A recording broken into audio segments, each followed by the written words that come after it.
Hi everyone, and welcome back to the virtual classroom where we look, listen and learn together.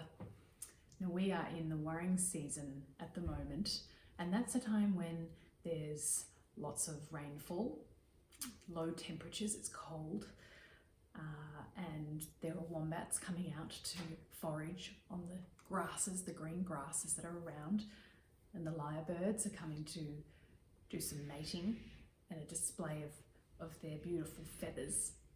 And there is something that grows as well, particularly well in this time of the year, and it's a green plant, and it's quite a leafy plant, and it grows under the bottom of the canopy of the forest. It grows on the forest floor usually. It comes out, stretches its leaves out like that, and there are lots of them. I don't know if you can stretch like that. It's a leafy plant called a fern, and ferns often have a frond, and that curls up like that into a spiral. Can you make a spiral with your finger going round and round and round? I don't know if you've ever drawn a spiral before. You might have. And the fern are sometimes small and compact, densely packed with all of their leaves that come out. Sometimes they're quite large, and that might be a tree fern, like I was stretching, like that, with all of its big, long branches with leaves. And they don't actually have seeds to create a new fern. They don't have those little seeds that some other plants have. They actually have spores. A spore. It's sort of like a dusty little dot, and it's on the bottom of the fern. You might be able to find the spore if you have a fern at your house, because some people do have ferns at their house because they can spring up in lots of different places. They can grow in tiny cracks in bricks, but it has to be a cool, damp place for the fern to grow. Now I have a piece of cardboard here. You can see it was recycled. I got it off a box. Now I'm not going to cut out a fern today. I'm actually going to use this as my canvas. This is called wise paper, using this, and I'm going to draw the fern on this wise paper. I've mixed some paints in old jars.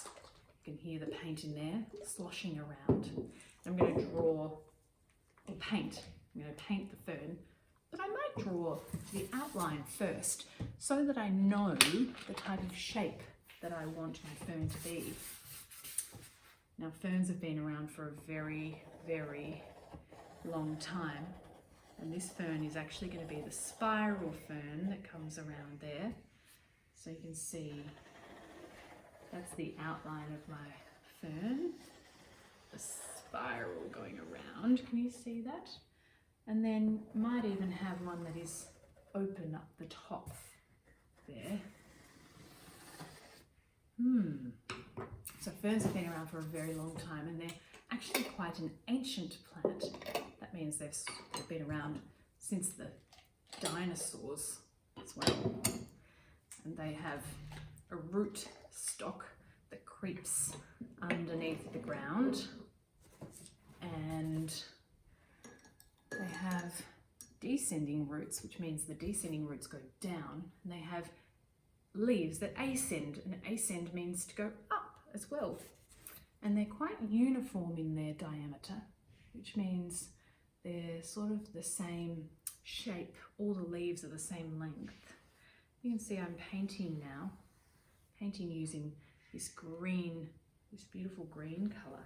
And I've mixed quite a few different greens, and you can practice mixing your paints.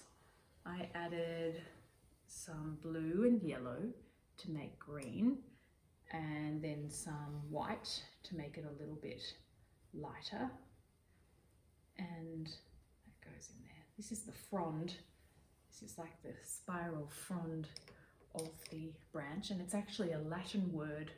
Frond it comes from the Latin language, written language there, and it means leafy, that word. And you can wash your brush, and you can even add a different colour for some of the leaves, these tiny little leaves that are growing out of this fern here. There we go. There are lots of different types of ferns. You could look up the different types of ferns on the internet. Do some research about ferns as well. There's young ferns and old ferns, spiral ferns or really wide ferns. And this one might have really bright, they're sort of a triangle shape, some of the leaves of the fern. This is quite a light colour, this one, and I might even draw the little spores that are on this fern. You can experiment with the colours that you want to use.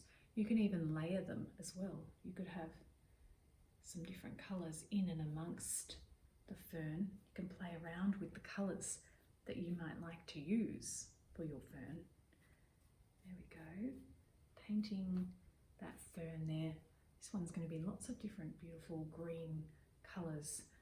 Reminds me of the forest. And there's a special place in Victoria called the Black Spur, and there are giant mountain ash trees that grow there. And then in amongst those giant mountain ash trees are amazing ferns growing below the forest, on the forest floor. There we go. We need that sort of stem like thing coming through there. There we are. This beautiful fern painting. So you can decide how you want your fern to look. You can even add, I'm going to be a bit magical here and add some silver to my fern, because sometimes ferns actually look quite magical, and this silver is the magic of the fern growing here. There we go. Could even be some very shiny, beautiful spores coming out. You can see that it's sort of mixing, the silver is mixing there. And the spores are actually carried by the wind to create new plants. And you can collect the spores off the fern if you wanted to propagate the ferns, if you wanted to grow some ferns in your own house. And you just need to collect them and then keep them for a few months, and they will start to grow. This is quite a magical fern there. You can see that one. They don't have flowers. They have tiny, tiny, tiny little spores that are produced in very, very large numbers. So you can see, I might even paint some little spores. Next time you see a fern, have a look under the leaf and see if you can see some of the little spores underneath that will be carried by the wind. Maybe they'll show up in your house. It's a beautiful time of year, the winter time, because everything is very green. And you can see the green fern that loves this worrying season. I'd like to be hiding under a beautiful tree fern, protected from some of the rain that falls at this time of the year as well. Maybe you can draw a fern, can create your own. We can do some research on the internet and see what type of ferns there are out there that you could draw. Maybe the frond, that spiral shape that you could practice, or one of the tall, long, leafy plants there. Hope you had a nice time drawing some ferns, some beautiful green ferns. See you next time. Bye.